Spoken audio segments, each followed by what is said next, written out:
হ্যাঁ লিসেনার বন্ধুরা, আমি আর.এস. আবির চৌধুরী আবার আপনাদের মাঝে নতুন একটা এপিসোড নিয়ে হাজির হচ্ছি।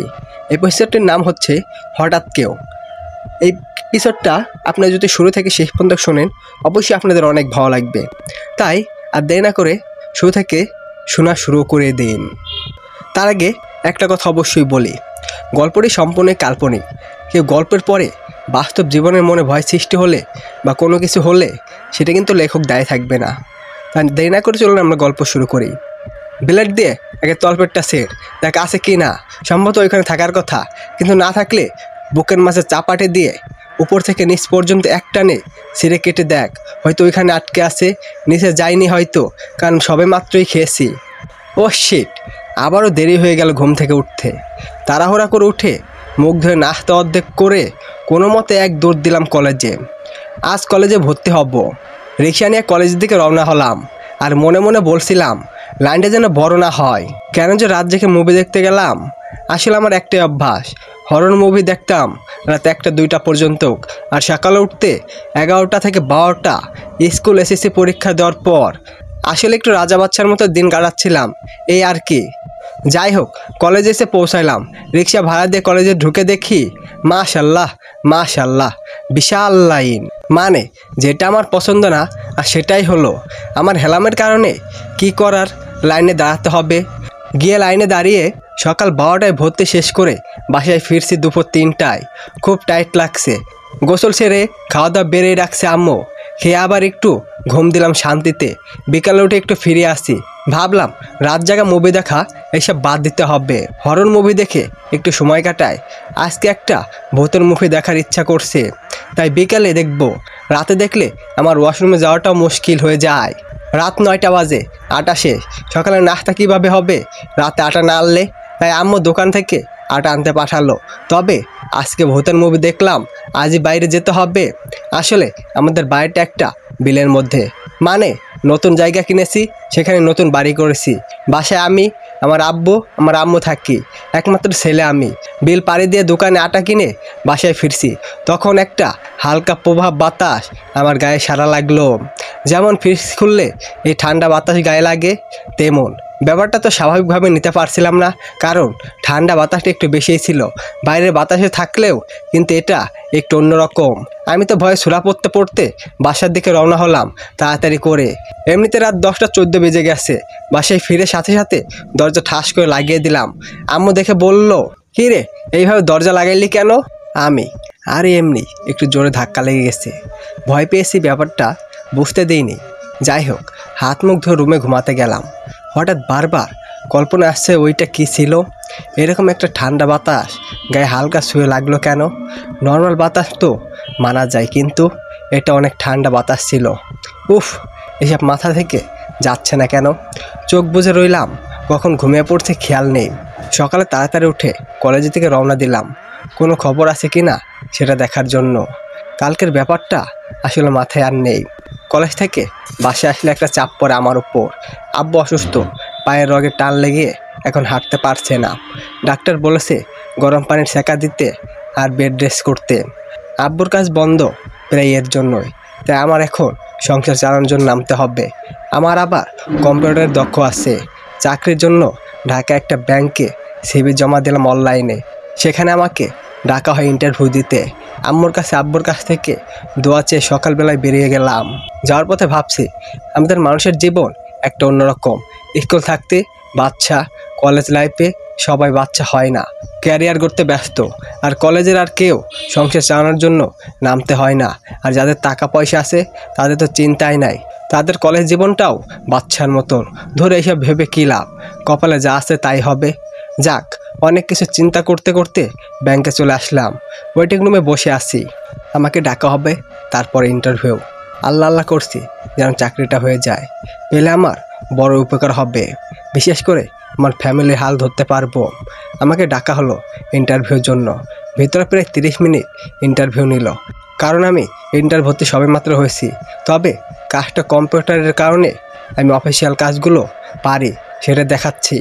আবার একটু বাড়িতে কথাবার্তাও বলেছিল ইন্টারভিউ ছাড়াও। বলেছে পরে মেসেজের মাধ্যমে জানাবে। বাড়ি আসার সময় টাকা কম ছিল, তাই ট্রেনে করে আসতে হবে বাসায়। ট্রেনের টিকিট কেটে অপেক্ষা করছি। অনেকটা ভিড় ছিল, ভিড়ের মধ্যে দিয়ে উঠছি। হঠাৎ পাশ দিয়ে একটা ভিক্ষুক মহিলা একটা বাচ্চা কোলে নিয়ে যাচ্ছিল। যাওয়ার সময় বাচ্চাটা বলল, চাকরি হয়ে যাবে, চিন্তা করো না। এই কথাটা শোনার পর আমি অতটাও খেয়াল করিনি। ট্রেনে বসে বসে অন্য কিছু ভাবার সময় খেয়াল আসলো আমার আজকে চাকরির জন্য ইন্টারভিউ।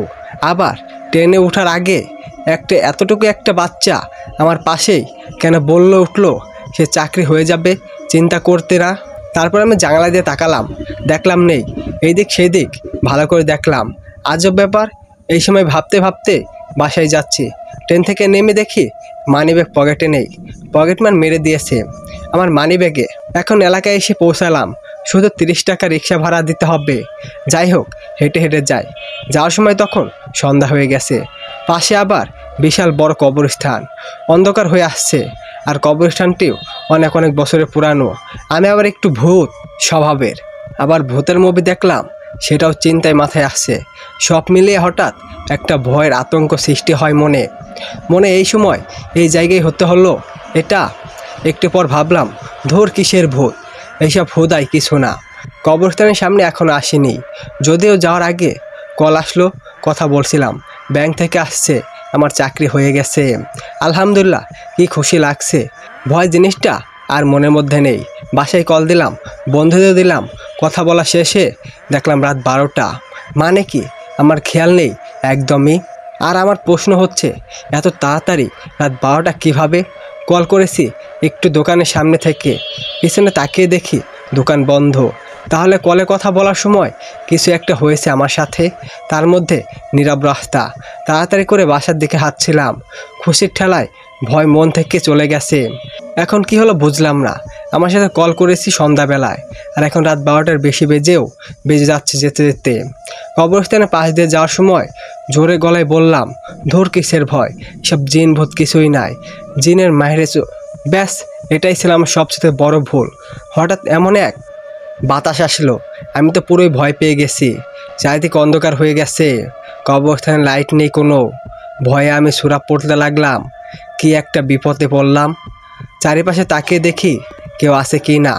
আর সামনের দিকে হাঁটছি, বাতাস তো কমছেই না। তার মধ্যে অনেক রাত হয়ে গেছে।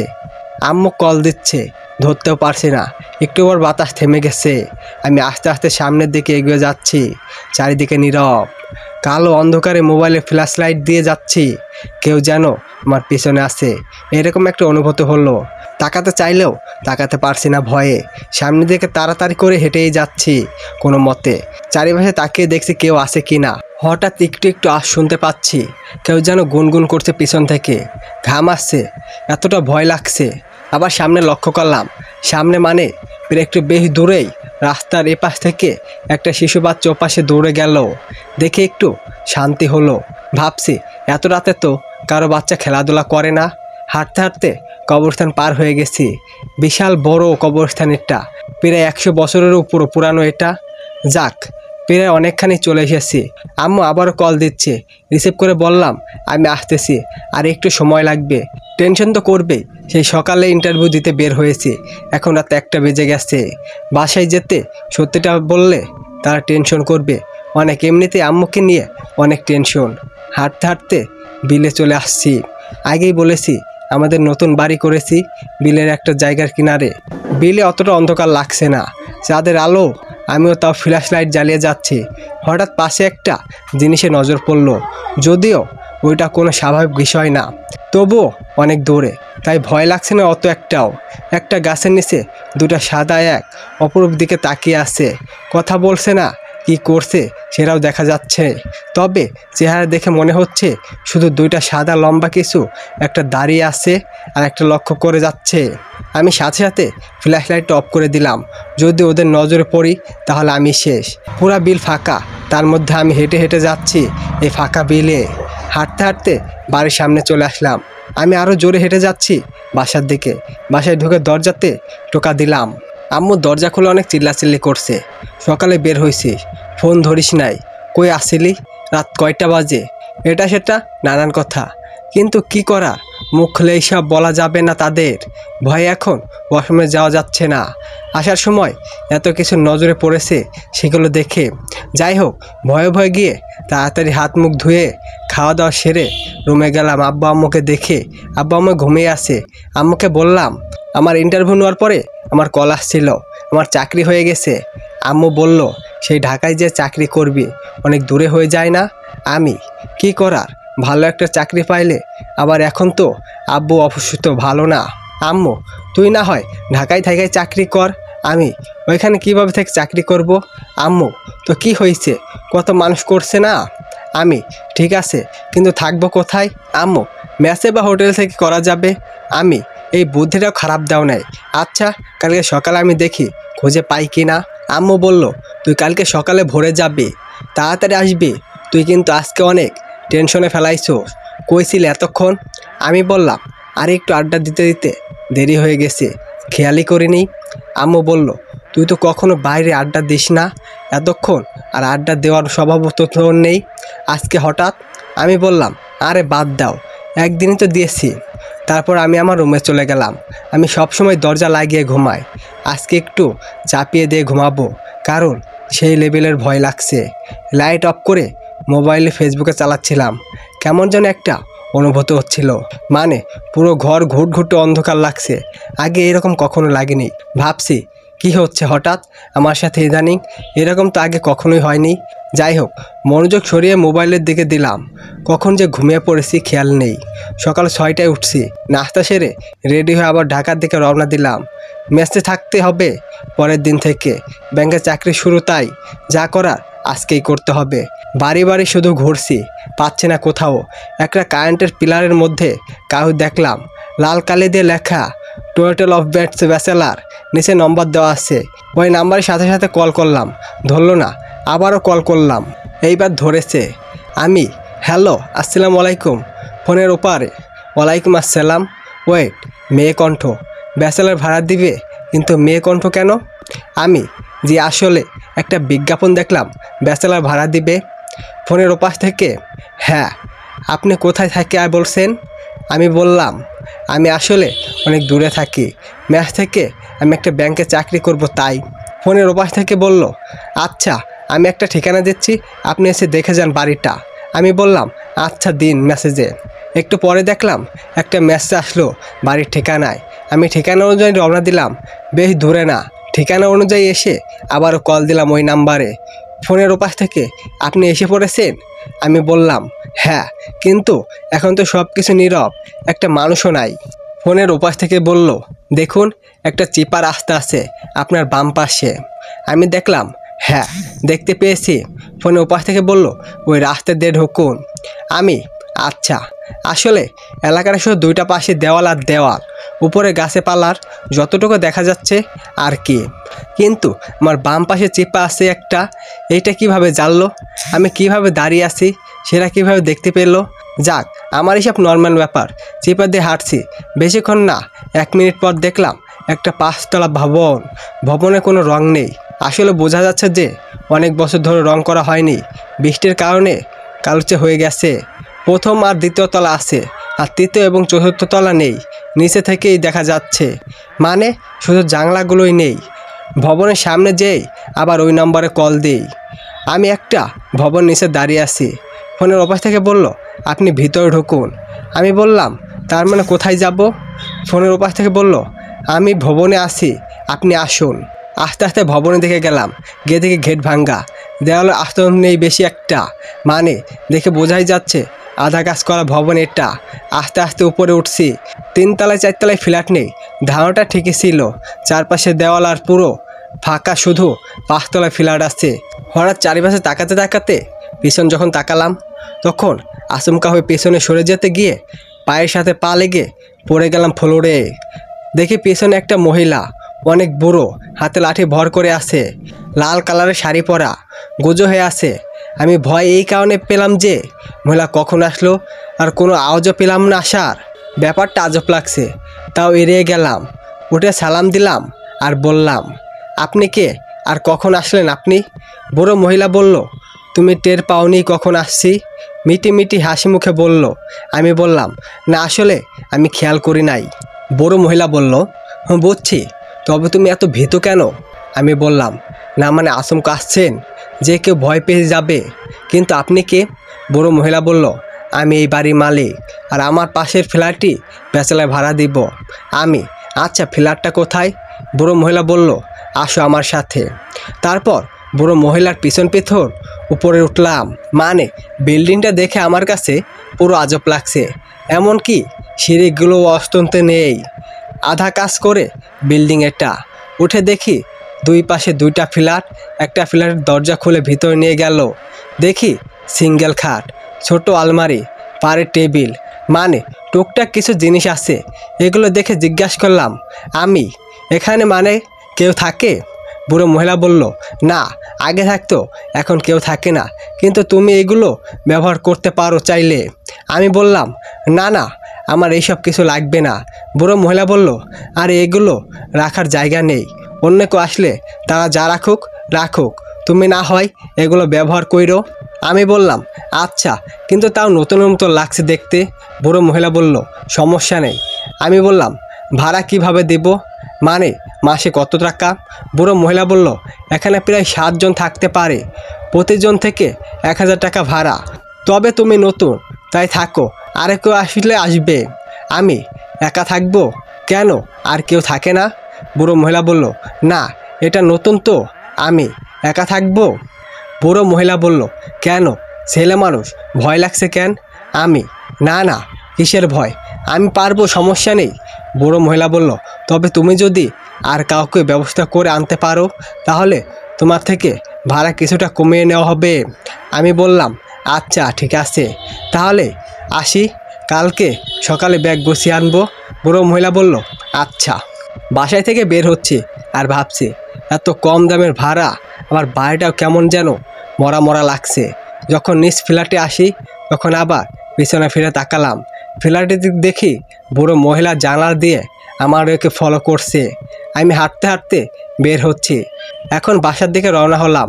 আসলে জীবনটা বড়ই কঠিন। এখন পড়াশোনা করার সময়, আর এখন পরিবারের দায়িত্ব কাঁধে।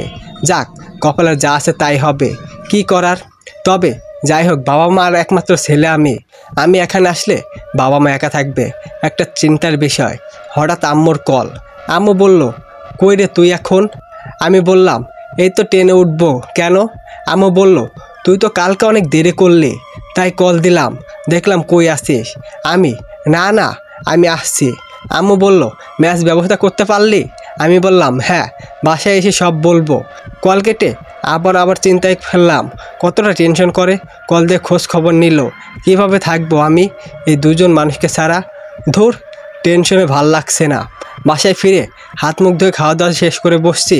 আম্মু এসে বলছে, কিরে কই ঠিক করলি? আমি বললাম, একটা ফ্ল্যাট পেয়েছি, নতুন ভাড়া দিবে, জনপ্রতি 1000 টাকা। এখনও কেউ আসে নাই, আমি একা থাকবো, আস্তে আস্তে আরও এসে পড়বে। আম্মু বলল, তুই একা থাকতে পারবি? আমি বললাম, আরে হ্যাঁ, পাশে ফ্ল্যাটের মহিলা থাকে, যেটাই যাব ওইটার মালিক তিনি। আম্মু বলল, ও যাই, ভালো হয়েছে। আমি কালকে সকালে বের হয়ে যাব, ফ্ল্যাটে উঠব, তারপর গোছগাছ করে ডিউটি করব। আম্মু বলল, কয়টা বাজে বের হবি? আমি বললাম, ভোরে সকালে। বলার পর আম্মু চোখের পানি টল টল করছে। দেখার পর আমি কি আর শান্তভাবে বসে থাকতে পারি? আমি উঠে আমার রুমে এসে কান্না শুরু করে দিলাম, এই ভেবে যে আমার মা বাবা একা কীভাবে থাকবে এখানে। যাক, বিকেলে বের হলাম, বন্ধু বান্ধবদের সাথে একটু আড্ডা দিলাম, ওদেরকে বললাম সব কিছু খুলে। বাসায় ফিরতে সন্ধ্যা হয়ে গেছে, খাওয়া দাওয়া সেরে ঘুমিয়ে পড়েছি। ভোরে সকালে আম্মু ডাকছে, আমি উঠে মুখ ধুয়ে নাস্তা করে বসলাম। জামা কাপড় আম্মু গুছিয়ে দিয়েছে, আব্বু বসে আছে পাশে।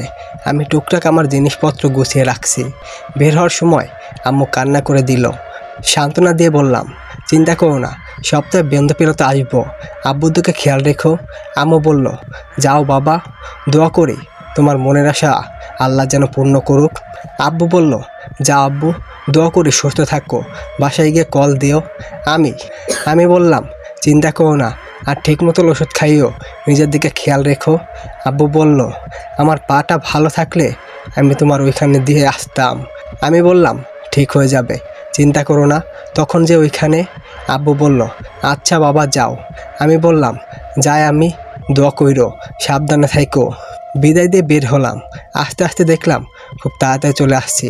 অবাক হয়ে গেলাম ভেবে। যাক, বাসার ভিতরে ঢুকছি। বাসাটা একটা মাজারে উঠান আছে, ওইখানে বড় কুড়ই গাছ আছে। ঢুকতে একজন দূর থেকে আমার দিকে তাকিয়ে আছেন, মানে ওই গাছের তলায় দাঁড়িয়ে, সাদা পাঞ্জাবি পরা। হুজুরা যেগুলো পরে পা পর্যন্ত, সেগুলো, আমার মাথায় সাদা কাপড় বাঁধা, মুখ ঢাকা। আমিও তাকিয়ে আছি আর বাড়ির দিকে যাচ্ছি। তারপর দেখলাম ওইটা আমার দিকে তাকিয়ে আছে। তারপর বাড়ির ভিতরে ঢুকে সিঁড়ি দিয়ে উপরে উঠছি। তখন সিঁড়ি দিয়ে ওঠার সময় যে জানালা বায়না লাগানো জায়গা থেকে সেখানের দিকে তাকিয়ে দেখি লোকটা নেই গাছের তলায়। তারপর আস্তে আস্তে আবার উপর উঠলাম, গিয়ে বুড়ো মহিলার ঘরে টোকা দিলাম। দরজা খোলার আগে একজন বলে উঠল, কে? তখন আমি বললাম, কালকে আসছিলাম ম্যাচ ভাড়া নিতে। তখন বলার সাথে সাথেই দরজা খুলে গেল। খোলা মাত্রই তাকিয়ে দেখি বুড়ো মহিলা। দেখে হা করে তাকিয়ে আছি। দরজা বন্ধ ছিল ভিতর থেকে। একটা মেয়ে কণ্ঠে পেলাম, জিজ্ঞাসা করলো, কে? কিন্তু দরজা খুললো বুড়ি মহিলাটা। আমার হা করে তাকিয়ে থাকা দেখে বুড়ো মহিলাটা বলল, কি দেখছো? আমি বললাম, কিছু না। আসলে ভিতর থেকে কে যেন বলল। বুড়ো মহিলা বলল, ওইটা কিছু না, এই নাও চাবি, ঘর খুলে ভিতরে যে গুছগাছ করে রেস্ট নেও। আমি বললাম, না আসলে এখন 8টা বাজে, 9টায় ডিউটিতে যাব, নতুন চাকরি পেয়েছি। বুড়ি মহিলা বলল, আলহামদুলিল্লাহ, মিষ্টির জন্য অপেক্ষা করছি আমি, ইনশাআল্লাহ। বুড়ি মহিলা বলল, নাস্তা সেরে ডিউটিতে যেও। আমি বললাম, না, আসার সময় নাস্তা করে আসছি। বুড়ি মহিলা বলল, আচ্ছা ঠিক আছে। তারপর আমি ঘরের চাবি দিয়ে দরজা খুলে ভিতরে প্রবেশ করে লাইট জ্বালিয়ে গোছগাছ করে বাসায় কল দিলাম। আমি, হ্যালো আম্মু, আমি চলে আসছি। আম্মু বলল, আচ্ছা বাবা, কান্নার স্বরে। আমি বললাম, থাক, মন খারাপ করো না, দোয়া কইরো, আর বন্ধ পেলে তো আমি আসবো বাসায়। আম্মু বলল, আচ্ছা, গোছগাছ করে ডিউটিতে যাও, সাবধানে যেও। আমি বললাম, আচ্ছা ঠিক আছে, রাখি তাহলে। আম্মু বলল, আচ্ছা। কল কেটে কাজ করার জন্য ব্যস্ত হয়ে আছি। আগে জিনিসপত্র একটা একটা করে খুলে দেখছি, যেগুলো আগে থেকেই রাখা আছে। সব কিছুই গোছানো শেষ। কি আর গোছাবো, শুধু জামা কাপড়। তারপর ডিউটি থেকে কল আসছে, আজকে একটু তাড়াতাড়ি যেতে হবে। আজকে ডিউটির প্রথম দিন।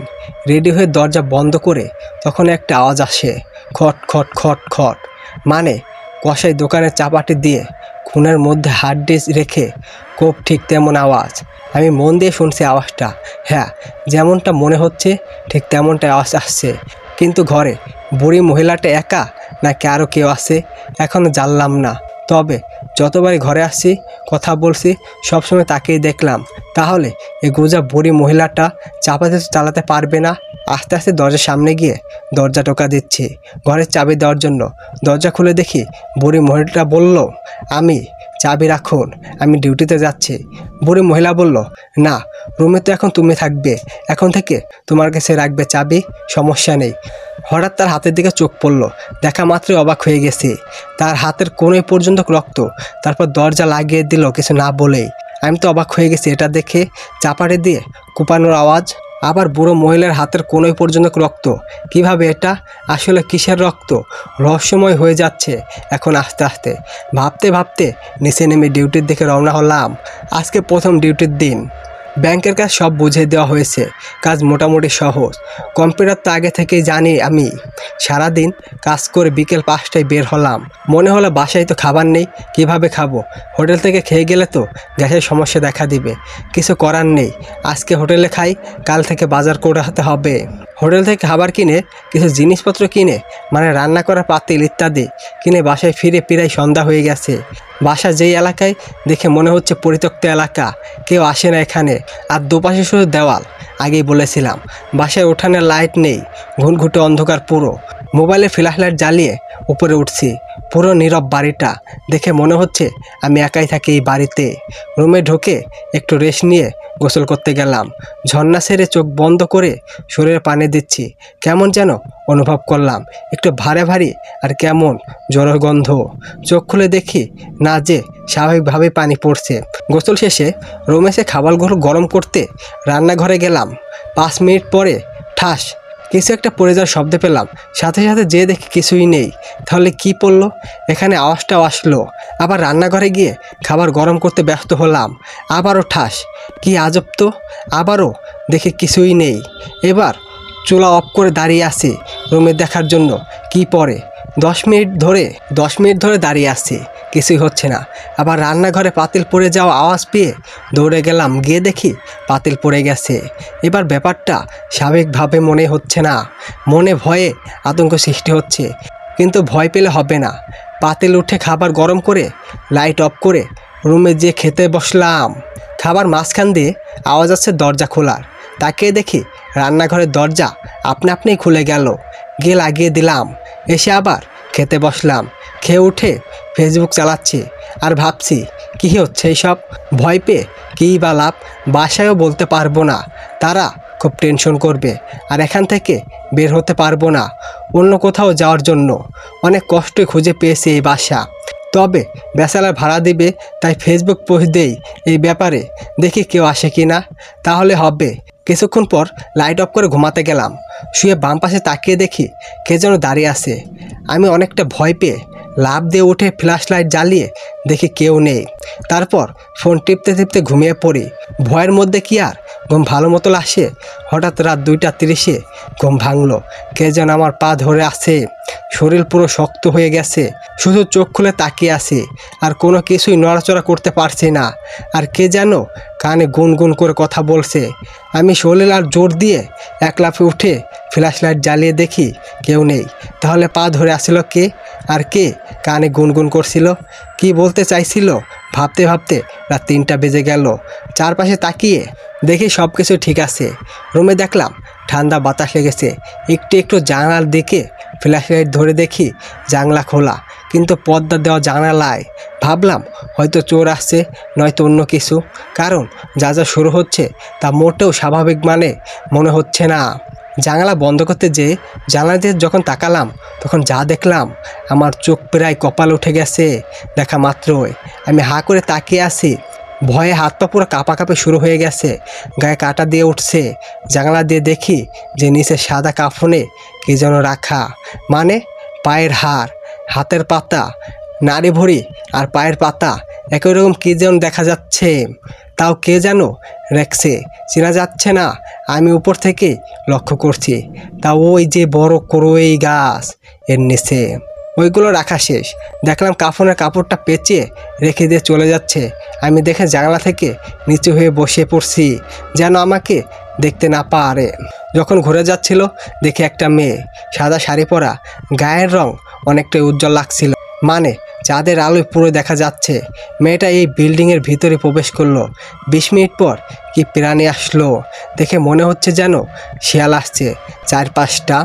তারপর কাপড়ের কাপড় কামড় দিয়ে ছিঁড়ে টেনে হিঁচড়ে সরে মানুষের পা, হাত পা আর নাড়ি ভুঁড়িগুলো খাচ্ছে। এসব দেখে ভয় পেয়ে আমি জানালার এক কোণে আস্তে আস্তে লাগিয়ে দিলাম।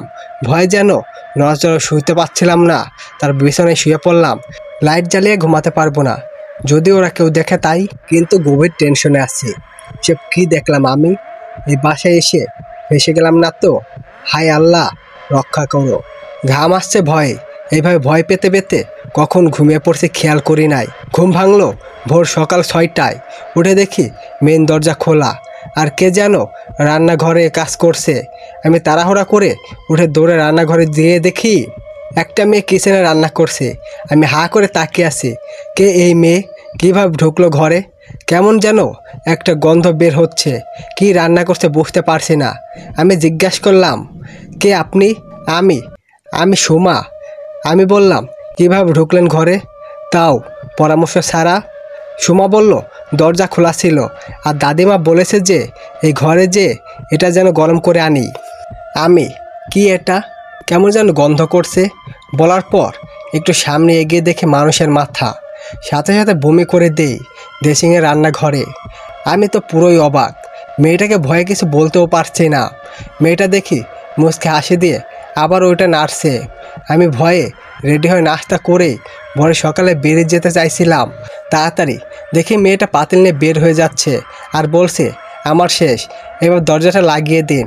আমি কিছু না বলেই দরজা লাগিয়ে দিলাম, আর খাটের উপর বসে বসে ভাবছি, কি দেখলাম এটা, কিভাবে সম্ভব? ভুল জায়গায় চলে আসলাম নাই তো? হায় আল্লাহ, এ কি হবে? আমি রেডি হয়ে বের হব, তখন থেকে মেয়েটার সামনে হাঁটছে, কোথায় যেন যাচ্ছে। আমি দেখে পিছনে সরে যাব, তখন ডাক দিয়ে সুমা বলল, এই যে শুনছেন? আমি বললাম, জি বলুন। সুমা বলল, ডিউটিতে যাচ্ছেন? আমি বললাম, হ্যাঁ। সুমা বলল, আজকে এত তাড়াতাড়ি? ভয়ে যাচ্ছেন সিঁড়ির নিচ থেকে, আর আমি সিঁড়ির উপর থেকে? আমি বললাম, না আসলে কাজ আছে আজকে তাই। সুমা বলল, আচ্ছা আমি বের হচ্ছি, আসুন একসাথে যাই। আমি বললাম, না, রুমে একটু কাজ আছে, আমি একটু পর বের হব। সুমা বলল, আরে আসুন, ভয় নেই। আমি বললাম, না সমস্যা নাই, আপনি যান। সুমা বলল বড় বড় চোখ করে, আসবেন না? আমি চুপচাপ কিছু না বলেই নিচে নামলাম। তারপর সে একটু সামনে, তার এক হাত পিছনে। আমি সিঁড়ি দিয়ে নেমে যাচ্ছি। বিল্ডিং থেকে বের হয়ে সাইডে কড়ই গাছের তলার দিকে তাকালাম। কালকে যা দেখেছি এখন সেটা তো ভোলার মতো না। তাকে দেখি কিছু আছে কি না।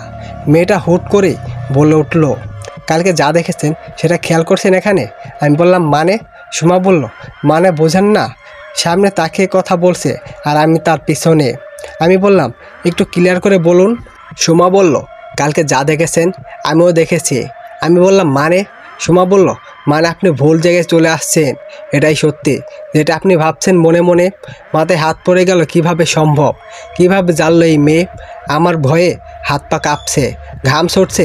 কীভাবে যে এই মেয়ের থেকে এখান থেকে সরে যাব বুঝতেই পারছি না কিছুতেই। তবে মেয়েটা একটা কথা বলল, আমি খেয়াল করলাম। আমি আসলেই ভুল জায়গায় চলে আসছি মানে? একবার জিজ্ঞাসা করব, কারণ জানাটা অনেক প্রয়োজন। মেয়েটাকে বললাম, আচ্ছা ভুল জায়গায় চলে আসছি মানে? ভয়ে ভয়ে কণ্ঠে বললাম। সুমা বলল, আপনি অনেকটা ভয় পেয়ে যাচ্ছেন, আমার কণ্ঠস্বর বুঝে গেছেন। আমি বললাম, না লইতেই পারে। সুমা বলল, ভয় পাবেন না, আমিও এখানে আটকে আছি। আমি কিভাবে? সুমা বলল, আপনি কোনো আটকে গেছেন জানেন? আমি বললাম, আমি তো ভুল জায়গায় আসছি, কিন্তু আটকা পড়ছি মানে? সুমা বলল, একটা না, দুটো ভুল করেছেন। মানে? একটা আপনি আর একটা আপনার বংশধর। আমি বললাম, কিছুই মাথায় ঢুকছে না, কি বলছেন আপনি? সুমা বলল, আপনার ডিউটি কয়টায়? হঠাৎ থেমে আমার দিকে ঘুরে। আমি বললাম, 10টায়। সুমা বলল, এখন কয়টা বাজে? আমি বললাম, 7:50। ঘড়ির দিকে তাকিয়ে সুমা বলল, অনেক কাহিনী, চলুন একটু হাঁটতে হাঁটতে বলি। আমি বললাম, ডিউটি জায়গা অনেক দূরে, হেঁটে যাওয়া সম্ভব না। সুমা বলল, আপনি আসুন, বাকিটা আমি দেখছি। আমি বললাম, আচ্ছা বলুন, কি ভুল সেটা? সুমা বলল, আপনি যেদিন কাজের নিউজ পেয়ে খুশিতে বাসায় কল দিয়ে বন্ধুদের কল দিয়ে জানাচ্ছিলেন, তখন আপনাকে জিন দেখে আপনার খেয়াল ঘুরিয়ে দিয়েছে, যার কারণে আপনি তখন দেখেন যে রাত 12টা বেজে গেছে। আমি বললাম, আপনি কিভাবে জানেন? সুমা বলল, পরে বলছে, আগে শুনুন। তারপর আপনি যখন কবরস্থানের পাশ দিয়ে যাচ্ছিলেন, আপনি তখন সব থেকে বড় ভুলটাই করছেন, চিৎকার দিয়ে। আমি বললাম, মানে? সুমা বলল, মানে গভীর রাত কখনো চিৎকার আওয়াজ করতে নেই। আমি বললাম, কেন? সুমা বলল, এতে আশেপাশে থাকা জিনেরা বিরক্ত হয়, রেগে যায়। আমি বললাম, কারণ কি? সুমা বলল, আপনাকে কেউ বিরক্ত করলে আপনি কি করবেন? আমি বললাম, তাহলে আরেকটা ভুল কি? সুমা বলল, আপনার বাবার বাবা মানে আপনার দাদা করেছে সেটা। আমি বললাম, ওয়েট। সুমা বলল, আপনার বাবা যখন ছোট, তখন আপনার দাদার সাথে একটা বিলের ধারে হেঁটে যাচ্ছিলেন। তখন রাত 2টা বাজে। তখন আপনার বাবা একটা সাপ দেখতে পান, রাস্তার মাঝ দিয়ে হেঁটে যাচ্ছিল। তখন আপনার দাদা সেই সাপের লেজে একটা বাড়ি দেন, তখন তার লেজে 2 ভাগ হয়ে যায়। আমি বললাম, তাতে কি হয়েছে? সুমা বলল, তাতে কিছু হয় নাই মানে? আপনি জানেন জিন কয় ধরনের, আর তারা কি কি করতে পারে, আর তারা কি কি রূপ ধারণ করতে পারে? আমি বললাম, আপনি কি বুঝেছেন ওইটা একটা জিন ছিল? সুমা বলল, আর ওই জিন যখন তার আসল রূপে আসে, তখন তার একটা পা ভেঙে যায়, আর সেই ভাঙা পা ফেলে দেওয়া হয়। আপনার দাদা জানতো না যে ওটা জিন ছিল। ওটা আর কি করেছে সে? আমি বললাম, তারপর? সুমা বলল, তারপর আর কি, ওই জিন আপনার বংশধর শেষ করে দিবে। আমি বললাম, কি বলছেন এইসব? সুমা বলল, আপনার বাবা অসুস্থ। আমি বললাম, পায়ের রগে টান দিয়েছে, মাংস পেশি ক্রয় করেছে, বেড রেসে পুরো পায়ের শক্তি নেই। সুমা বলল, একটু ভাবুন, সাধারণত পায়ের রক টান দিয়েছে, তাই কত বড় একটা বিপদ, মানে প্রায় আঁচড় করেই ফেলেছে। আমি বললাম, তা ঠিক বলেছেন, তবে আপনি কিভাবে জানলেন এত কিছু, আর কে আপনি? সুমা বলল, আমি যখন জন্ম হয়েছি তখন থেকে আমি আপনার সাথে সাথেই ছিলাম। আমি আকাশ দিয়ে উড়ে যাচ্ছিলাম, একটু নিচে আসি, তখন দেখি বাড়িতে একটা মানুষে ভরা। তখন গিয়ে দেখি আপনাকে হাসপাতালে না, বাসায় সন্তান প্রসব করায়। তখনই আপনাকে দেখি, আর পাশে পাশে থাকা দুষ্টু জিনেদের সরিয়ে দিয়েছি। ওরা মানুষের ক্ষতি করে, মানুষকে নিয়ে খেলা করে। তবে আপনি জন্মানোর সময় অনেক সুদর্শন ছিলেন। আমি অবাক হয়ে যাচ্ছি, কি বলছে এই মেয়ে, বিশ্বাস করার মতো না। আমি বললাম, তারপর সুমা বলল, তারপর থেকে আপনার সাথে ছিলাম আমি। আমি বললাম, আমার মাথায় আসলে কিছুই ঢুকছে না। সুমা বলল, মানে আমি একটা পড়ি। শোনা মাত্র দাঁড়িয়ে গেলাম, আর চোখে তাকিয়ে আছি, কি বলছে এইসব? সুমা বলল, কি হলো? আমি বললাম, কিছু না। মানে আপনি পড়ি কিভাবে? সুমা বলল, আমি পড়ি। আমি বললাম, তাহলে আপনি যে বলেছিলেন আপনি এখানে আটকে আছেন? সুমা বলল, হ্যাঁ, আপনার জন্য। আমি বললাম, আমার জন্য কিভাবে? সুমা বলল, আপনি চিৎকার করার পরেই ওইখানে থাকা জিনেদের রেগে যায়, জড়ো হওয়া সৃষ্টি হয়, মানে তারা ছোটাছুটি করছিল, তাই এত বাতাস ছিল। আর যখন আমি আপনার সাথে সাথে না থাকলেও ওরা কবরস্থানেই মাথা ফাটিয়ে নিচে পুঁতে দিত। আমি ওদের বুঝিয়েছি, অবশেষে তাদের মধ্যে একজনকে আমি আমার হাতে থাকা লাঠি দিয়ে আঘাত করে দৌড়ে পালিয়ে যায়। ওরা আমার পেছন পেছন আসে, তখনই বাতাস থেমে যায় আর আপনি চলে যান। কিন্তু দুর্ভাগ্য, আমি ধরা পড়ে যাই আর আমাকে ওই বাসায় আটকে রাখা হয়। আর আপনার মন ভুলিয়ে এখানে আনা হয় জিনেরা। আর ওই জিনেরা তখন কবরস্থানে কালো জাদুর জন্য কিছু জিনিস সংগ্রহ করতেছিল। আমি বললাম, কালো জাদু? সুমা বলল, বুড়িমা কালো জাদু করে। আমি বললাম, হায় হায়, আমার এখন কি হবে? সুমা বলল, আপনাকে একটা ঠিকানা দিচ্ছি, ওই ঠিকানা অনুযায়ী যাবেন, বাকিটা ওইখানে গেলে সব হয়ে যাবে। আমি বললাম, আচ্ছা, কিন্তু এখান থেকে আমি পালিয়ে যাই, আমরা তো বাহিরে আছি, সমস্যা কি? সুমা বলল, যাবেন কোথায়? জিনেরা ততক্ষণে তুলে আনবে আপনার বাবা মাকে, নয়তো শরীর থেকে মাথা আলাদা করে ফেলবে। আমি বললাম, না, আমার বাবা মার ক্ষতির যেন হয় না। সুমা বলল, আপনার অফিস চলে আসছি। আমি বললাম, ও হ্যাঁ, ওকে যাই। সুমা বলল, চিন্তা করবেন না, বিপদ আসলে বিপদের সাথে লড়াই করতে হয়, আপনার প্ল্যান মোতাবেক কাজ করতে হবে। এই নিন ঠিকানা, আসার সময় এই ঠিকানায় পৌঁছে যাবেন, আপনার সাথে একটা লোক থাকবে। আমি বললাম, আচ্ছা, কিন্তু আমার বাবার সাথে কী সম্পর্ক? সুমা বলল, আপনার বাবাটা যে জিনটা করেছে, সেই জিনটার হাত মিলিয়েছে বুড়িমার সাথে, আর তখন মিলিয়েছে যখন আপনি বাসায় যান, আর বুড়িমা জিনেরা যখন আপনার কাছে। আমি বললাম, আচ্ছা, আমি যাই, বাকি কথা পরে হবে। এই বলে চলে আসছি। 10 মিনিট পর পেছনে তাকিয়ে দেখছি যে মেয়েটা আর নেই। কি আজব লাগছে কথাগুলো শুনে। আসলে এইসব বিশ্বাস করতে ইচ্ছা করছে না একদমই। বিশ্বাস না করলেও এই মেয়েটা যা বলেছে প্রত্যেকটাই মিল আছে। তাহলে কি আসলে আমি কঠিন কোনো বিপদে পড়েছি? কি হবে পরবর্তীতে? আর হঠাৎ করে কে এই মেয়ে? ব্যাপারগুলো পুরো রহস্যময় হয়ে যাচ্ছে। কি আছে মেয়েটার দেওয়া এই অ্যাড্রেসে? উফ, একটা টেনশনে মরে যাচ্ছি, আবার আর একটা টেনশন আসছে। যেভাবে হোক সব কিছু কাটিয়ে উঠতে হবে। টেনশন কাজও করতে পারছি না ঠিক মতন। কোনো মতো অফিসের সব কাজ শেষ করে বিকেলে বের হলাম। মেয়েটার দেওয়া অ্যাড্রেসে যাব। অ্যাড্রেসে অনেক দূর, একটা জায়গায় যেতে প্রায় আধা ঘন্টা লাগবে বোঝা যাচ্ছে। যাক, যেতে হবে, কিছু করার নেই। তার আগে খেয়ে নিই। দুপুরে কিছুই খাই নেই। হোটেলে ঢুকে ভাত তরকারি অর্ডার করে খেতে বসছি। খাওয়ার মাঝে ডান্ডে চোখ গেল, দেখে একটা লোক আমার দিকে তাকিয়ে আছে আর খাবার খাচ্ছে। স্বাভাবিক মানুষ একজন আরেকজনের দিকে তাকাবে, এটাই পারে। কতক্ষণ পর আবার দেখলাম তাকিয়ে আছে। কি আজব ব্যাপার। আমি তাড়াতাড়ি উঠে পড়ি, বিল দিয়ে বের হয়ে যাই। তারপর দাঁড়িয়ে আছি, লোক থাকবে আমার সাথে, কিন্তু কই, খুঁজে পাচ্ছি না। যাই হোক, সামনে থেকে হাঁটতে লাগলাম। হাঁটতে হাঁটতে হুট করেই পিছন থেকে আমার কাঁধে কে যেন হাত রাখে। আমি আচমকা হয়ে পিছনে তাকাই, দেখে ওই লোকটা। একদম ভয় পেয়ে গেছি। আমি বললাম, কে আপনি? অচেনা লোক বলল, আপনি আবির। আমি বললাম, কেন? অচেনা কাউকে আমার পরিচয় দিতে রাজি নই, তাই বললাম না। অচেনা লোকটি বলল, আপনার কাছে একজন পাঠিয়েছে আমাকে। আমি বললাম, কোনো মেয়ে? কোনো কিছু না ভেবেই জিজ্ঞাসা করেই ফেলছি। অচেনা লোকটি বলল, জি। আমি শুনে পা থেকে মাথা পর্যন্ত দেখলাম লোকটার একটা পা বাঁকা। হা করে তাকিয়ে আছি, আর লোকটার ছায়া নেই কোনো। এই যে একটা জিন, তা বোঝাই যাচ্ছে। যাই হোক, সাবধানে কথা বলতে হবে। আমি বললাম, কেন পাঠিয়েছে? অচেনা লোকটা বলল, আপনাকে একটা জায়গায় নিয়ে যেতে বলেছে। আমি বললাম, আচ্ছা চলুন। অচেনা লোকটি বলল, আচ্ছা, আপনি হাঁটতে থাকুন আর কথা বলতে থাকুন, কিন্তু থামবেন না। আমি বললাম, কেন? পাগল নাকি আমি যে বক বক করতেই থাকবো? অচেনা লোকটি বলল, আরে না, আপনার ধ্যান ঘুরিয়ে তাড়াতাড়ি নিয়ে যেতে পারবো। আমি বললাম, আপনার নাম? অচেনা লোক বলল, আমার নাম একান্ত। আমি বললাম, ও, নামটা সুন্দর। একান্ত বলল, তো যে বিপদে পড়েছো সেটার সাথে লড়াই করতে পারবে তো? আমি বললাম, ইনশাআল্লাহ। কিন্তু এই অ্যাড্রেসে কি আছে? একান্ত বলল, আমিও জানি না, ওইখানে যেয়ে সোমার সাথে যোগাযোগ করতে হবে। আমি বললাম, যোগাযোগ কিভাবে? একান্ত বলল, আমাদের মধ্যে একটা শক্তি আছে যেটা আর কি ধ্যানের মধ্যে যোগাযোগ করা যায়। আমি বললাম, ও, এটা অনেক দূরে হেঁটে যাওয়া সম্ভব না। একান্ত বলল, তুমি একটা নির্জন জায়গায় চলো, তোমাকে উড়ে যেতে হবে।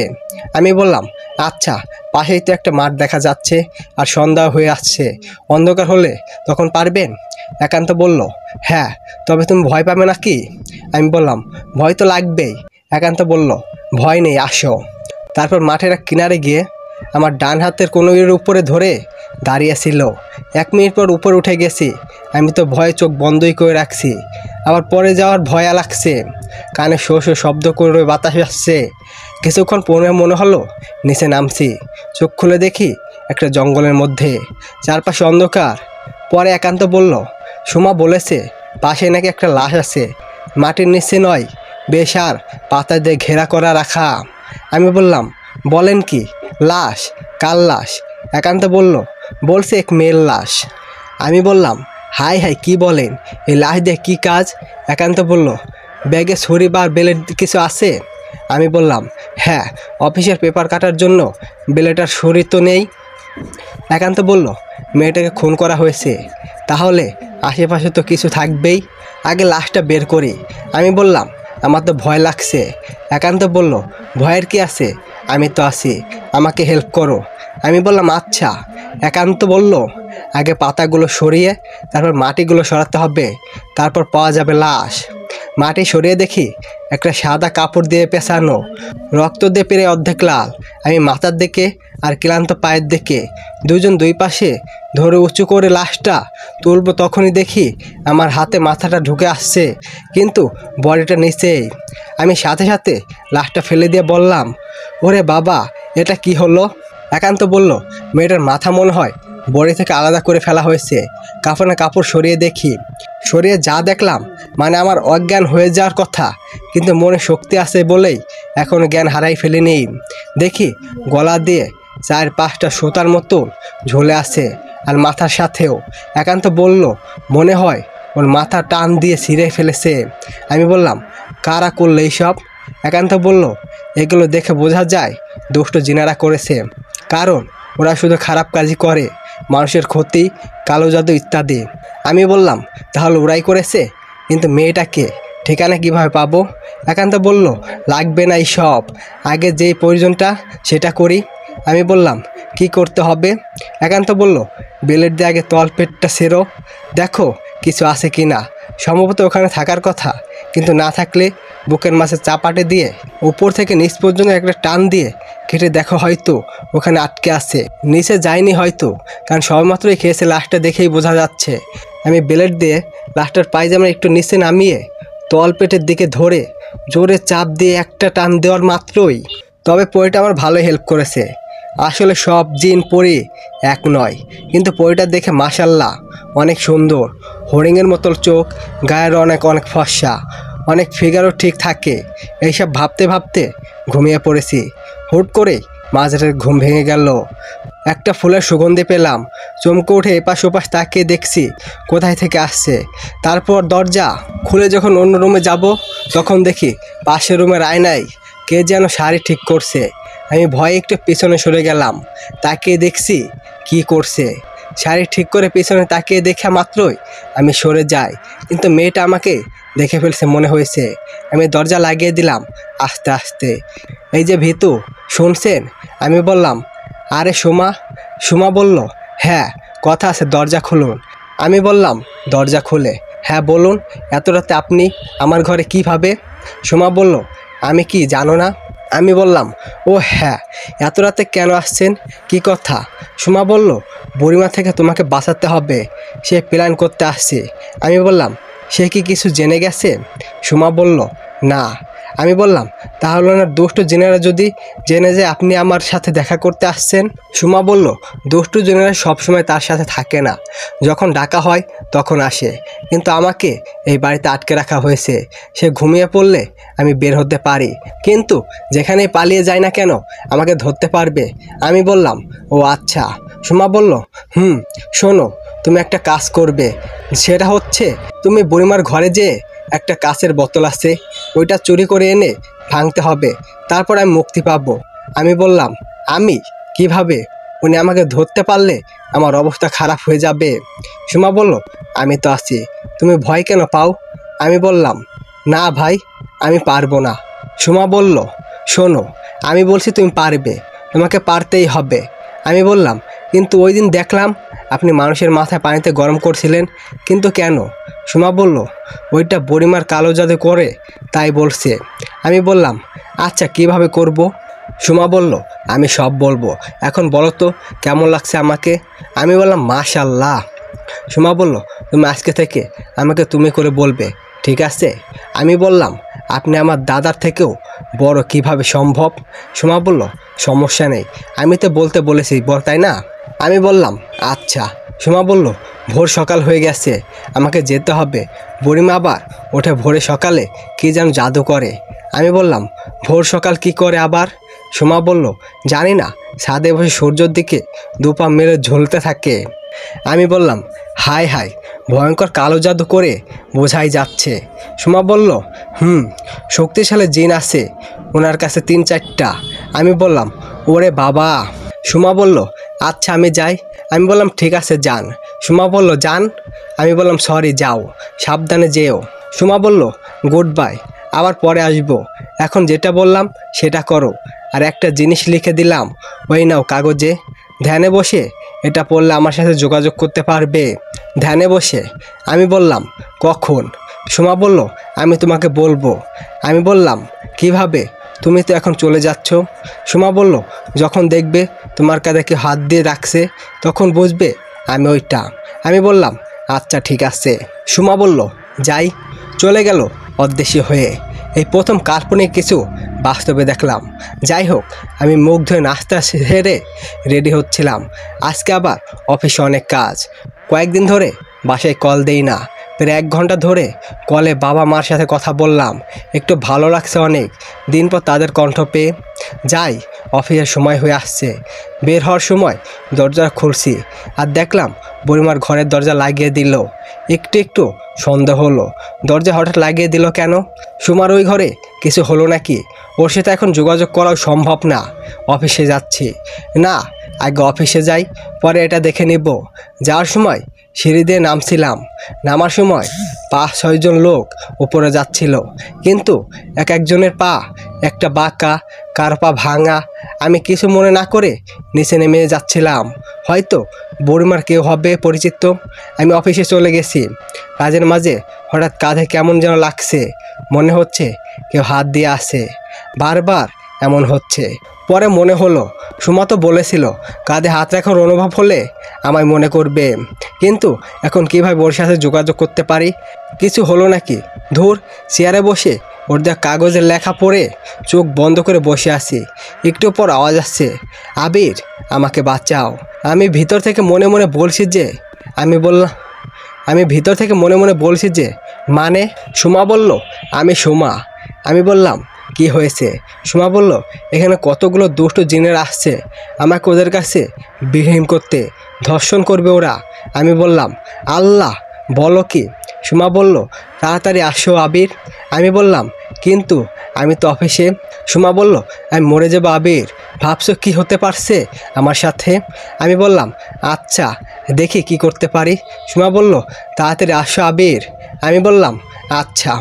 আমি টেনশনে শরীর ঘেমে যাচ্ছে, কী করবো বুঝতেই পারছি না।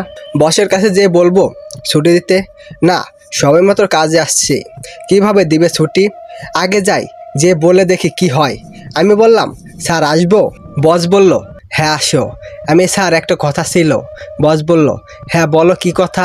আমি বললাম স্যার আমার আজকের জন্য একটু ছুটি লাগবে, ইমার্জেন্সি একটা কাজ আছে, কল আসছিল। বস বলল দেখো তুমি এখন নতুন আসছো, তোমার কাজে এখনও দেওয়াই হয়নি ভালো করে, আর তুমি আর নতুন এসেই আজকে তুমি ছুটি চাইছো। আমি বললাম স্যার একটু অনেক আর্জেন্ট প্রয়োজন। বস বলল আচ্ছা যাও, তবে কাল থেকে আসবেন অফিসে। আমি অন্য লোক নিব, কারণ এমনিতেই আমি ফলো করেছি তোমার কাজের দিক মনোযোগ নেই, কি যেন ধ্যান করে বসে থাকো। যাই হোক যাও, এমনিতে আর মেজাজ ভালো না। আমি বললাম স্যার এরকম করবেন না প্লিজ। বস বলল যেতে বলছে যাও, রাগ উঠাবে না। কিছু করার নেই, সুমা বিপদে, আর ওকে না বাঁচালে আমি আর আমার পরিবার বাঁচাতে পারবো না। যাই হোক আজকে যেতেই হবে। আমি অফিস থেকে বের হয়ে ব্যাংকের গাড়ি নিয়ে বাসা পর্যন্ত আসলাম। বাসার গেটে ঢুকবো, তখন আমি ছিটকে পড়ে যাই রাস্তার ওপাশের দেওয়ালে। হাতে আর পিঠে আঘাত লেগেছে অনেক। কোনো মতো উঠে দাঁড়িয়ে আবার হালকা হালকা সামনে এগিয়ে দেখি বাড়ির গেটের সামনে মানুষের মাথার খুলি রাখা। এখন কিভাবে যাই? কাগজের লেখাটা পড়ে আবার সুমার সাথে কথা বলার চেষ্টা করলাম, হচ্ছে না। তাবিজটার কথা মনে পড়লো, ওইটা গলায় দিয়ে এগিয়ে গেলাম আস্তে আস্তে। গেট পার হয়ে গেছি, কোনো কিছু হয়নি। একদরে বিল্ডিংয়ের ভিতরে প্রবেশ করলাম, দেখি বুড়িমার ঘরের দরজা বন্ধ, কিন্তু অনেক গন্ধ বের হচ্ছে। মুরগের চামড়া আগুনে পোড়ালে যেমনটা বের হয় অমন। দরজা টোকা দিলাম, কোনো সারা শব্দ নেই। কি যে করি, আধা ঘন্টায় ধরে চেষ্টাই করছিলাম। সুমার সাথেও যোগাযোগ করার চেষ্টাও করলাম, সেটা হলো না। উফ, অন্ধকার হয়ে আসছে। ছাদে গেলাম, একটা লোহা লম্বা রড এনে দরজার চিপায় জোরে গোতা দিতে চাপ দিতে খোলার চেষ্টা করলাম, তখনই দরজা খুলে যায় আর অনেক ধোঁয়া বের হতে থাকে। বুঝতে পারলাম এরা চামড়া পোড়ানোর গন্ধ। কাশি আসছে অনেক। কাশতে কাশতে ভিতর প্রবেশ করে দেখি ওমের ফ্লোর বুড়িমা কালো জাদুর নকশা করে চারপাশে মোমবাতি দিয়ে রাখা, আর সুমাকে দেখতে পাচ্ছিলাম না। আমি অন্য রুমে থেকে লুকিয়ে দেখছিলাম এইসব। আমি বসে আবার যোগাযোগ করার চেষ্টা করলাম, চোখ বন্ধ করে এক ধ্যানে। সুমা বলছে আবির আমাকে বাঁচাও। আমি বললাম কোথায় তুমি? দেখতে পাচ্ছি না কেন? সুমা বলল তুমি কোথায়? আমি বললাম আমি পাশের রুমে লুকিয়ে বসে আছি। সুমা বলল একটা বোতল দেখতে পারছো? আমি বললাম হ্যাঁ, একটা না 5টা বোতল। সুমা বলল ওইগুলোতে 3 নম্বরে আমি। আমি বললাম আর বাকিগুলো? সুমা বলল বাকিগুলোতে আরও আছে, কিন্তু আমারটা সাবধানে নিও, অন্যগুলো না। আমি বললাম আচ্ছা, কিন্তু কিভাবে কি করব বুঝতে পারছি না। সুমা বলল তাবিজটা কোথায়? আমি বললাম আমার গলায়। সুমা বলল তাহলে নির্ভয়ে এগিয়ে যাও, যেভাবে যা দিয়ে পারো লড়াই করো, এইসব কিছু তোমার হাতে, আর আমাকে মুক্তি করতে পারলে আমি তোমার পাশে থাকব। আমি বললাম আমি কি করব বুঝতেই পারছি না, কিছু হলো? সুমা বলল ভয় নেই আবির, তুমি পারবে আমি জানি। আমি বললাম আচ্ছা দেখছি। একটু পর যেন গরম গরম লাগছে, কুসুম গরম পানির মতো। হাত দিয়ে দেখি মানুষের রক্ত, বোঝা যাচ্ছে একটু আগে মারা হয়েছে। পেছনে তাকিয়ে দেখি কবরস্থান থেকে তুলে আনা মানুষের লাশ, কাটা মাথা, হাতের হাড়, এইগুলো দিয়ে মূলত কালো জাদু করা হয়। তবে এখানে যা করতে হবে আমারই করতে হবে। আমি প্রস্তুত হই, একদরে বোতলটা নিয়ে মুখটা খুলে দিব, কিন্তু ভয় লাগছে ধরা পড়লে বা আমাকে দেখতে পেলে শেষ আমি। যা হবার হোক করতে হবে। বুড়িমার চোখ বন্ধ করে ধ্যানে আসেন। আমি সুযোগ বুঝে আস্তে আস্তে 1 পা 2 পা করে তার পেছনের দিয়ে গিয়ে দাঁড়িয়ে আছি, আবার একটু পর এগিয়েও যাচ্ছি। যেতে যেতে বোতল কাছে চলে আসছি। বোতলটা নেব এখন হাত দিয়ে, আস্তে আস্তে হাত এগোচ্ছি, এমন ধীর গতিতে যে কাজ করছি যেন একটু শব্দও না হয়। হাত বাড়িয়ে বোতলটা নিব, তখনই আমার হাত ধরে ফেলছে বুড়িমা। আমি আচমকা হয়ে যাই। তারপর আমি হাত অনেক নাড়াচাড়া করে ছোঁয়ার চেষ্টা করেও পারছি না। বুড়িমার এত শক্তি। আমি তাকিয়ে দেখি আমার দিকে বড় বড় চোখ করে তাকিয়ে আছে, চোখে রক্তর মতো লাল। তার কণ্ঠস্বর অন্যরকম আমাকে বলছে, কি বাঁচাতে আসছিস? আমি বললাম, আপনি এসব পাপ কাজ করতে পারেন না, এসব করে মানুষের ক্ষতি করছেন কেন? বুড়িমা বলল, চুপ। ধমক দেওয়া মাত্রই রুমের সব কিছুই কেঁপে উঠল। আমি বললাম, আমি চলে যাব যদি সোমাকে ছেড়ে দেন। বুড়িমা বলল, তুই আমার জাল আটকা পড়েছিস। আমি বললাম, আমার কি অপরাধ? বুড়িমা বলল, তোর দাদা আমার জিনের বাচ্চার ছেলেকে হত্যা করেছে। আমি বললাম, মানে? বুড়িমা বলল, তোর দাদা একটা সাপের লেজ বাড়ি দিয়ে লেজ তার শরীর থেকে আলাদা করে ফেলে, কিন্তু ওই সাপটা ছিল জিনের বাচ্চার ছেলে। সাপের রূপ নিয়ে পুকুরে পার হচ্ছিল। আমি বললাম, তাতে আমার বাবার কি হয়েছে? বুড়িমা বলল, তোর পুরো বংশ শেষ করে দিব, কেউ বাঁচবি না, কেউ না। আমি একটা সুযোগ পেয়েছি। বুড়িমার সাথে কথা বলার ছলনায় একটা লাঠি দিয়ে বোতলটা যদি ভেঙে দেই তাহলে তো হয়ে যায়। হ্যাঁ, আসলে তো এটা তো আগে ভেবে দেখিনি। এক কাজ করি, বুড়িমার কথার ছলনায় ফেলি। এইসব ভাবছি আর বুড়িমার সাথে কথা বলছি। আমি বললাম, ভুল হতেই পারে, আপনি ক্ষমা করে দিন। বুড়িমা বলল, ক্ষমা? তোরে আগে মেরে দে, তোর পরিবার ধ্বংস করে দিব। আমি বললাম, এরকম করবেন না। এইটা বলে একটা লাঠি মারলাম বোতলের জোরে। প্রায় বোতল টিনটা ভেঙে যায় দেওয়ালের সাথে লেগে। বুড়িমা আমাকে এক থাপ্পড় দিয়ে মাটিতে ফেলে দেয়। আমার মাথায় অনেক আঘাত পায়, নাকে বাড়ি লেগেছে, রক্ত বের হয়ে গেছে, বোতল থেকে সাদা ধোঁয়া বের হয়ে যায় হালকা লক্ষ্য করলাম। অনেক কষ্টে উঠে দাঁড়িয়ে দেখি সুমা আর একটা পরী আর একটা জিন। লাঠি মারা 3টা বোতলে ভুলে ভেঙে গেছে। সুমা আমাকে বলছে, আবির, তুমি ঘর থেকে পালিয়ে যাও, তাড়াতাড়ি তাড়াতাড়ি যাও। আমি বললাম, তুমি? বুড়িমা বলল, কোথায় পালাবি তোরা? যা, বের হ ঘর থেকে, দেখি পারিস কি না। সুমা বলল, আবির তুমি কাছে এসো না, দূরে থাকো। একটু পরেই দেখলাম জানালাতে 4টা জিন আসছে উড়ে। আমি এক দৌড়ে ঘরের দরজার সামনে যাই।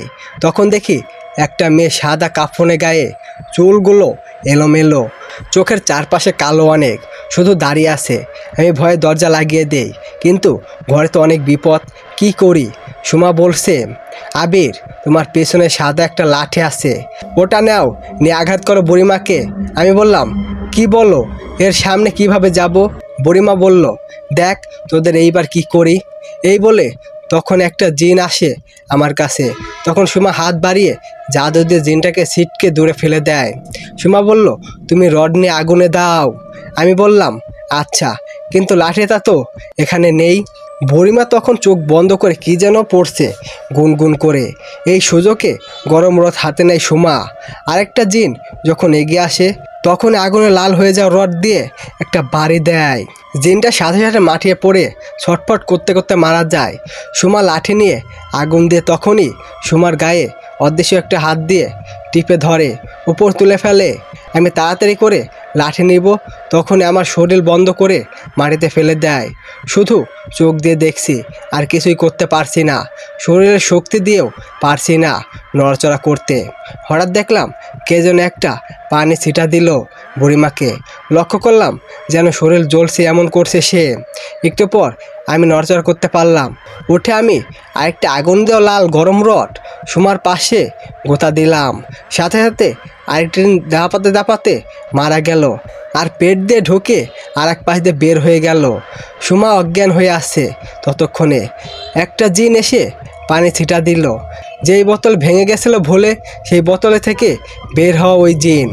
সুমা উঠে দাঁড়ালো।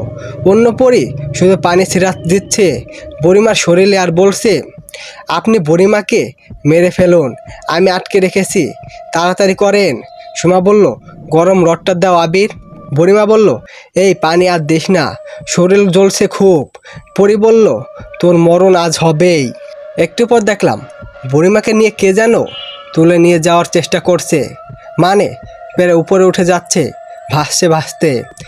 তখন একটা বিড়াল, বড় কালো বিড়াল এসে এক লাফে বুড়িমার পা কামড় দিয়ে ঝুলে আসে। বিড়ালটা কামড় দিয়ে ঝুলতে ঝুলতে বুড়িমার পা ছিঁড়ে নিয়ে পড়ে গেল। আর তখন সুমা গরম রড দিয়ে ওরা লম্বাভাবে ছুঁড়ে মারে। তখন অদৃশ্য হয়ে যাওয়া বুড়িমা, তার হঠাৎ ভূমিকম্পের মতো পুরো বিল্ডিং কাঁপতে থাকে। আমি আর সুমা দৌড়ে বাইরে যেয়ে বিল্ডিংয়ে থেকে নিচে নামছিলাম। আমাদের সাথে ওই পরীটা আর কারো বিড়ালটাও বেরিয়ে আসে। তখন নিচে নেমে দেখি 4টা মানুষ দাঁড়িয়ে আছে, কারো মাথা নেই কিন্তু পুরো শরীর দাঁড়িয়ে আছে, সারা শরীরে মাংস ক্ষত বিশ্বস্ত অবস্থা, রক্তাক্ত শরীর, আস্তে আস্তে হেঁটে আসছে আমাদের দিকে। আর একটার উপর কী যেন উঠছে, ঠিক মতো বোঝা যাচ্ছে না, তবে সাদা শাড়ি পরা আর শরীরে একটা আচমকা অনেক লম্বাভাবেই ওড়েছে, তাই একটু ভয়ঙ্কর লাগছে। আর নিচে যেগুলো আছে ওইগুলো আরও ভয়ঙ্কর। আস্তে আস্তে এগিয়ে আসছে, একটার মুখ দিয়ে রক্ত পড়ছে, আরেকটার কোনো চোখ নেই, চোখের জায়গায় ফাঁকা, আর পোকা বের হচ্ছে ওই জায়গা দিয়ে। আরেকটার পেটে এক সাইডে বড় করে ছিদ্র, সেখান দিয়ে নাড়ি ভরে বের হয়ে ঝুলে আসছে। দেখে বমি ভাব চলে আসছে। সুমা বলছে এটা এক ধরনের জিন, ওদের 10 থেকে 15টা ধরন থাকে। পরি বলল ঠিক বলছো, ওরা মরা মানুষের ভিতরে প্রবেশ করে চলে। আমি বললাম এখন কি হবে? পরি বলল কালো বিড়াল আর আমি মিলে এগুলো দেখছি, আপনি উপরে দুষ্টু পরীকে দেখুন। সুমা বলল আচ্ছা। আবির, তুমি পেছনে সরে পানির বোতলে কাগজে লেখা ওই সূরাগুলো পড়ে ফু দিতে সেগুলো আমাকে দাও। আমি বললাম এখানে অনেকগুলো আছে, এতগুলো কিভাবে? পরি বলল সময় লাগুক, আমরা দেখছি, আপনি পেছনে যান। আমি বললাম আচ্ছা। তারপর আমি পেছনে গিয়ে দৌড়ে গিয়ে সূরাগুলো পরে ফু দিচ্ছি পানির বোতলে, আর সুমার হাতে দেখলাম একটা বড় তলোয়ার, আর নিচে ওই লাশগুলোর সাথে থাকা জিনের সাথে পরিটার বড় কালো বিড়ালটা লড়াই করছে। বিড়ালটা একটা লাশের পায়ে কামড় দিয়ে ঝাঁকুনি দিচ্ছে। এই মুহূর্তে লাশের হাতটা বড় বড় নখ দিয়ে বিড়ালের পিঠে একটা টান দিয়ে 3টা লম্বা ক্ষয় করে ফেলে, সাথে সাথে রক্ত বের হয়ে গেছে। নিচে থাকা পরিটার হাত দিয়ে ইশারা করে একটা লাশকে ছিটকে মেরে দিচ্ছি। এগুলো দেখছি, এদিকে ওইদিকে তাকাচ্ছি কেউ আসছে কি না। সুমার তলোয়ার দিয়ে উপরে থাকা দুষ্ট পরিটাকে আঘাত করতে যায়, তখনই সরে গিয়ে দেখি পেছনে হাত দিয়ে জাদুর মতন একটা ধাক্কা দিয়ে নিচে ফেলে দেয়। আমি দৌড়ে গিয়ে আসতে চাইছিলাম, আমাকে হাত দিয়ে ইশারা করে না করে দেয়। আমি যেন পোড়াছুরা পানিতে পড়ে ফুদে সম্পূর্ণ করি, কিন্তু হঠাৎ উপরে উড়ে থাকা দুষ্ট পরি তার হাতের ইশারায় দেখে আমার দিকে তাকিয়ে ফেলে, তখন উড়ে আমার দিকে আসছিল। ওই মুহূর্তে আবার সুমা তার হাতের তলোয়ার দিয়ে উড়ে ওইটার পিছন থেকে পুরোটা ঢুকে দিয়ে সাথে করে নিজে নামিয়ে নেওয়ার চেষ্টা করে, কিন্তু ওইটা শক্তি দিয়ে উড়ে উপরে উঠতে চাইছে, যার কারণে দুই টুকরা হয়ে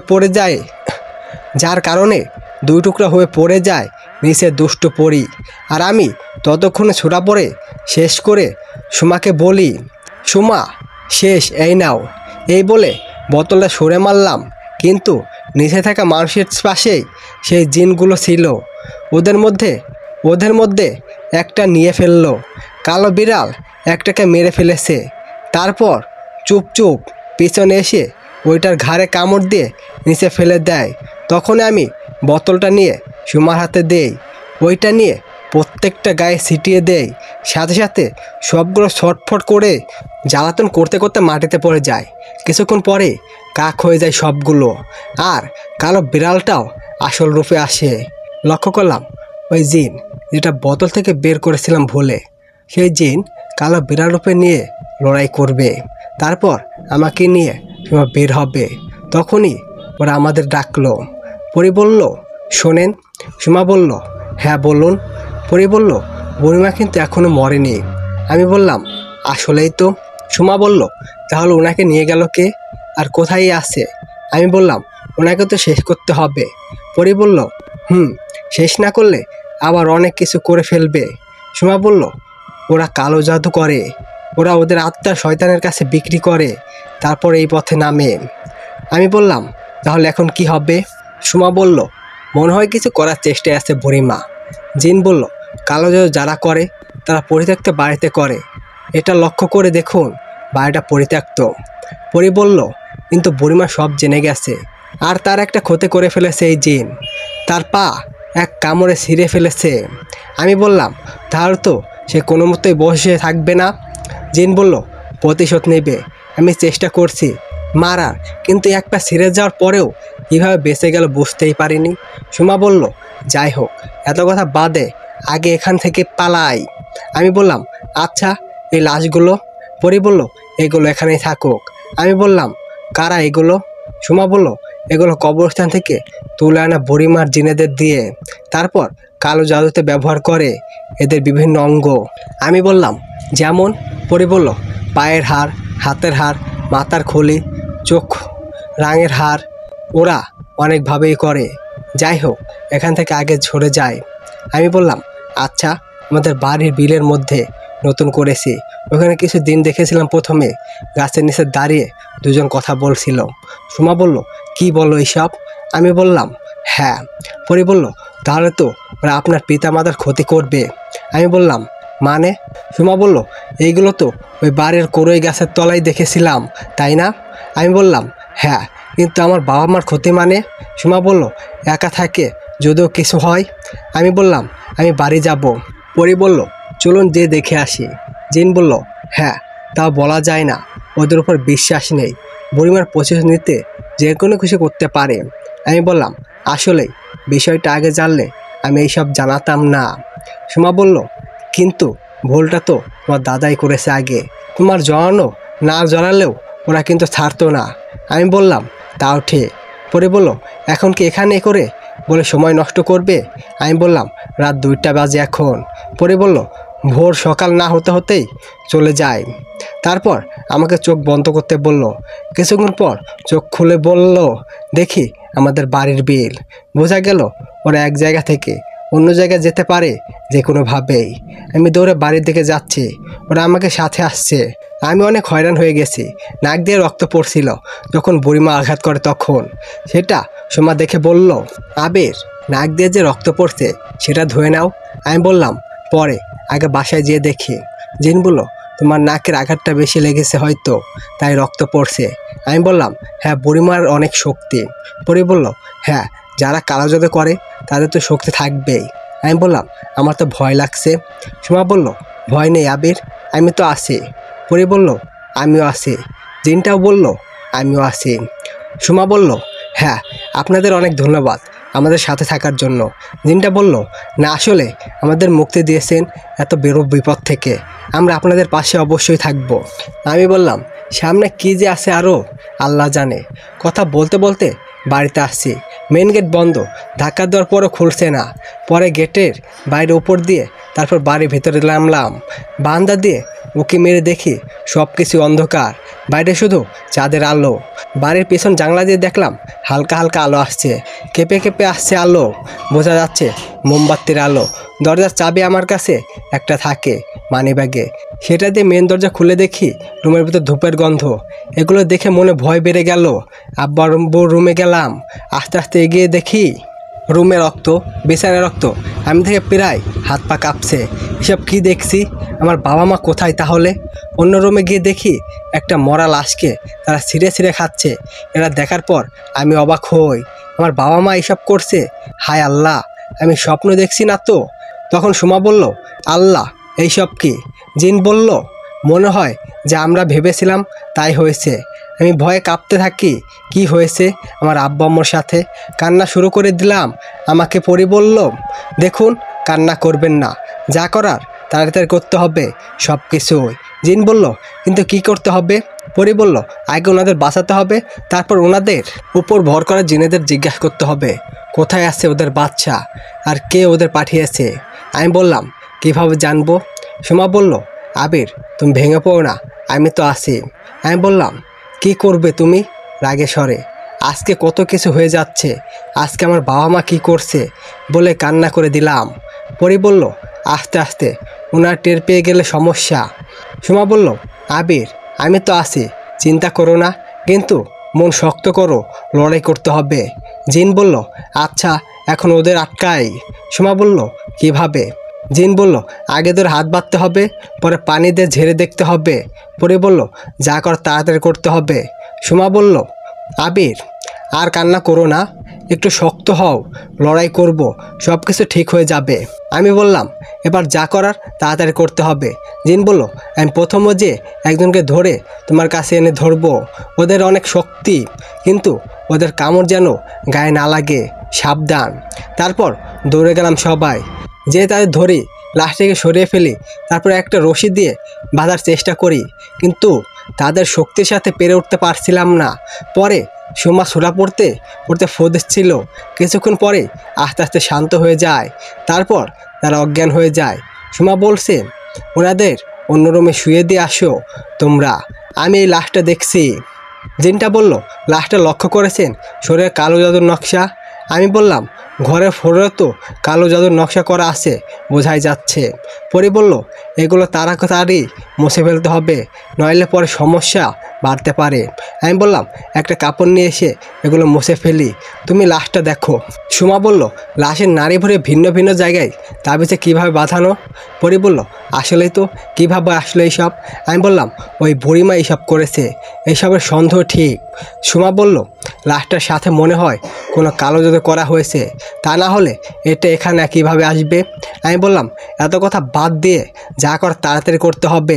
সুমা বলল, আচ্ছা তুমি ওনাদের অন্য রুমে দিয়ে আসো, আর আজকের মধ্যেই সব শেষ করতে হবে, কারণ ওনারা বুঝে গেছে যে কিছু একটা হয়েছে।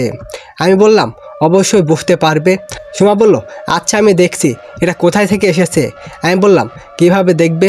জেনে বলল, ধ্যানে বসে দেখা যায়। আমি বললাম, ঠিক আছে, আমি ততক্ষণ এই নকশার রক্তগুলো সরিয়ে ফেলি। তারপর সুমা ধ্যানে বসে দেখছে কোথায় থেকে এই লাশ আসলো আর কে দিয়ে গেল, আর আমি সব কিছু পরিষ্কার করছি। আব্বু আম্মুর জ্ঞান ফিরলে বোঝা যাবে সব কিছু, আর যা করার আজকে রাতের মধ্যেই করতে হবে, কারণ তা যদি বোঝা যায় তাহলে বিপদ।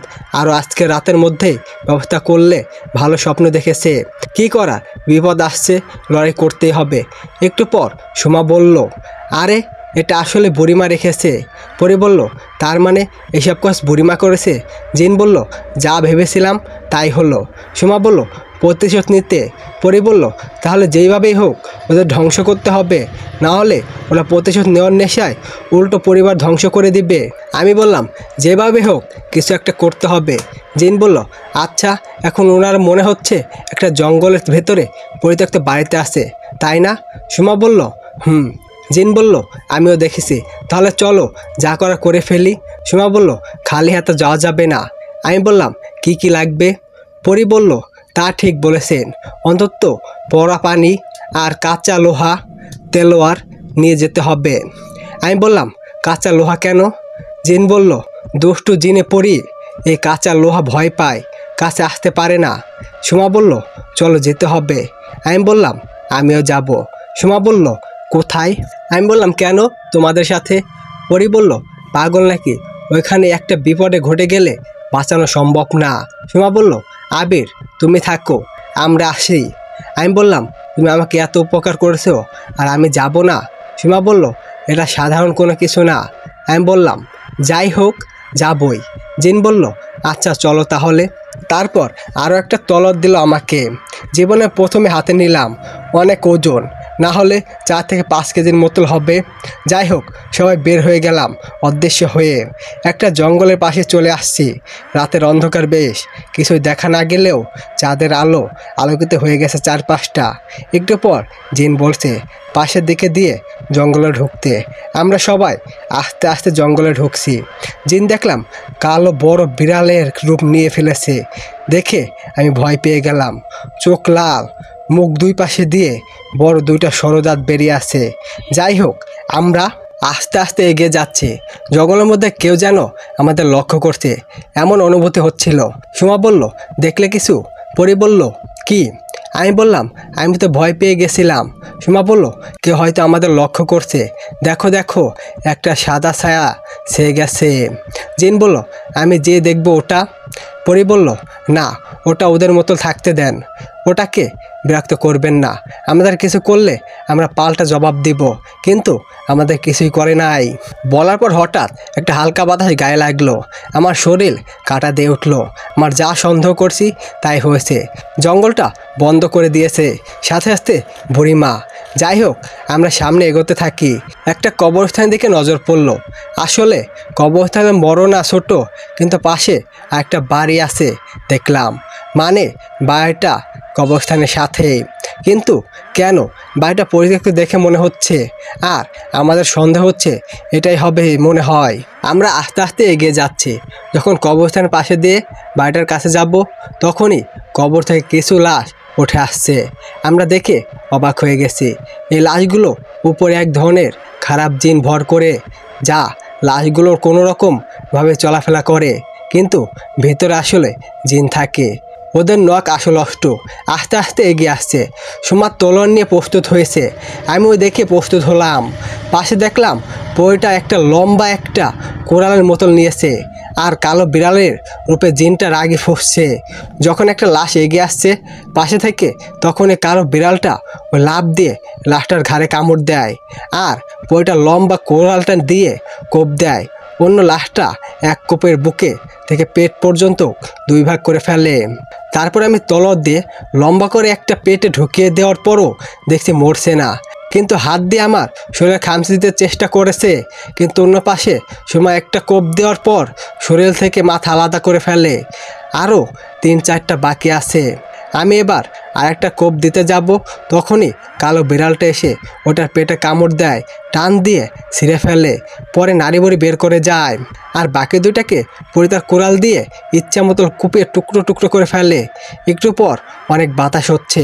জঙ্গলের গাছগুলা এদিকে সেদিকে হচ্ছে। শো শো করে শব্দ করছে বাতাসে। ধুলাবালির কারণে চোখে দেখতে পারছি না। একটু পর দেখলাম বেকট হাসির আওয়াজ আসছে ভেসে। তারপর আমরা 4 জন একসাথে হই। একটু পর বাতাস থেমে গেছে। আমরা যেগুলোকে মেরেছিলাম দেখে লাশগুলো কালো বড় কাক হয়ে গেছে। আমরা আস্তে আস্তে এগিয়ে যাচ্ছি পরিত্যক্ত বাড়িতে।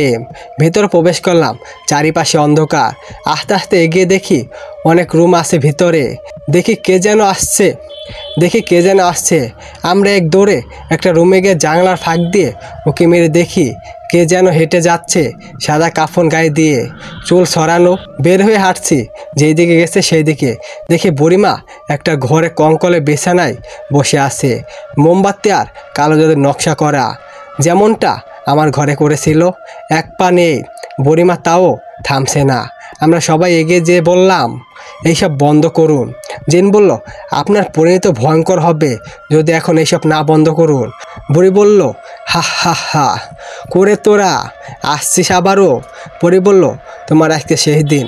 সুমা বলল, এসব বন্ধ করবেন নাকি আমরা কিছু করব? বুড়িমা বলল, তাই নাকি, কি করবি বাচ্চারা? জিন বলল, শেষবারের মতো বলছি, বন্ধ করবে কি না। বলার পরে ওরা আটকে যায়, শরীর বন্ধ হয়ে পড়ে যায় নিচে। সবাই একে একে এমন হচ্ছে। আমাকেও শরীর বন্ধ করে ফেলে, শুধু নিঃশ্বাস আর চোখ খুলে আসি। পুরো শরীর শক্তি দিয়েও নড়তে পারছি না। আবারও আগের মতো আমাদের শরীর বন্ধ করে ফেলে। এইবার কি হবে? অনেক নড়াচড়া করার চেষ্টা করলাম, কিন্তু কিছুই হচ্ছে না। বুড়িমা ছুরি নিয়ে গরম করছে। আগুনে আমাদের শরীর গরম ছুরি দিয়ে টুকরো টুকরো করে কেটে তারপর আগুনে পুড়িয়ে ফেলবে, হয়তো এমনটাই বলছে। একটু পর তাকিয়ে দেখি কে যেন আসছে। জানালা দিয়ে অনেক বাতাস বইছে। হঠাৎ বাতাসের কারণে কালো জাদুর নকশাতে আগুন জ্বালিয়ে রাখা আছে, ওগুলো নিভে গেছে। শুধু মাঝখানে একটা আগুন জ্বলছে। আরও 2টা জিন এসে বুড়িমাকে ছিটকে দূরে ফেলে দেয়, আর একটা জিন আমার শরীর বন্ধ ছুটিয়ে দেন। আমরা উঠে আমাদের তলোয়ার হাতে নিয়ে বুড়িমার জিনের মারার জন্য আগুনে দেই।